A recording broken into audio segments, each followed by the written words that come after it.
চশমা আর চাবির রিং এই দুইটা কেন যেন কোথায় রাখি পরে আর খুঁজেই পায় না। তো এই চাবির রিং সুন্দর করে সাজিয়ে রাখার জন্য বা গুছিয়ে রাখার জন্য আমি রিং হ্যাঙ্গিংটা বানিয়ে ফেললাম। তো এটা কিভাবে বানিয়ে ফেললাম সেটাই আজকে আপনাদের সাথে শেয়ার করব। আসসালামু আলাইকুম, ওয়েলকাম টু মাই চ্যানেল নকশিবাহার।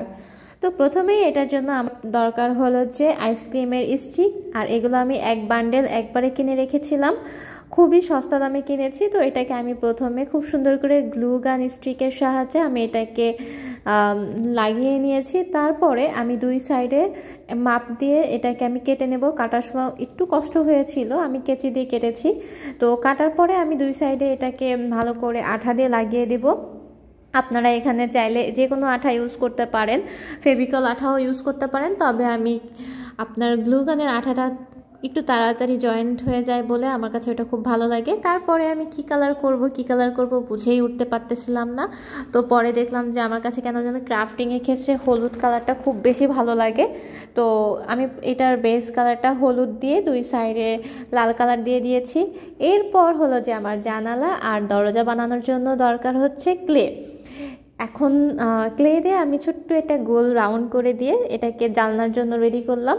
আর দরজার জন্য একটা দরজা তৈরি করব। মাঝে ফেসবুকে একটা আপুর একটা দরজা দেখেছিলাম, দরজাটা আমার কাছে খুবই ভালো লেগেছিল। আপু ফেরি হাউসের একটা দরজা মেক করেছিল, তো আমি ভেবেছিলাম প্রথমে সেরকমই বানাবো।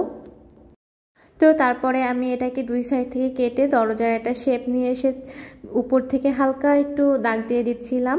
তো এরপরে আমি তো দুই সাইডে আঠা লাগিয়ে এটাকে সুন্দর করে লাগিয়ে দিলাম। লাগিয়ে দেওয়ার পরে দেখলাম যে কিছুটা ফাঁকা ফাঁকা লাগছে, তো ফাঁকা জায়গা আমরা পরে ক্লে দিয়ে আবার ফুল করে দিব। তো তার আগে আসল যে কাজটা সেটা করে নিই, সেটা হলো যে আমাদের যে কেরিংটা ঝুলাবো সেইটার জন্য আমরা কিছু স্ট্যান্ডের মতো বানিয়ে নিলাম। এটা আপনার একভাবে ঘরের বেড়াও হয়ে গেল, আবার আপনার এখানেই কিন্তু আমরা খুব সুন্দর করে কেরিংগুলো ঝুলিয়ে রাখতে পারবো। তো এরপরে আমি ক্লে দিয়ে ছোট ছোট কিছু ফুল করে আমি এখানে লাগিয়ে দিলাম, তা না হলে এই জায়গাটা অনেক ফাঁকা ফাঁকা লাগছিল। আইসক্রিমের স্টিক দিয়ে আসলে খুব সুন্দর ক্রাফটিং করা যায়। মাথায় তো অনেকগুলো ক্রাফটিং ঘুরে বেড়াচ্ছে যে করব, কিন্তু আসলে সময়ের অভাবে করা হচ্ছে না।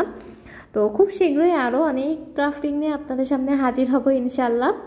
এত পরিমাণের ক্রাফটিং ভিডিও আমি পছন্দ করি যে ফেসবুক ইউটিউব সবসময় আমার সামনে ক্রাফটিং ভিডিও আর সেলার ভিডিওই সাজেস্ট করে, আর আমি তো যেইটা দেখি সেইটাই ইচ্ছা করে যে আমি এইটা ট্রাই করি।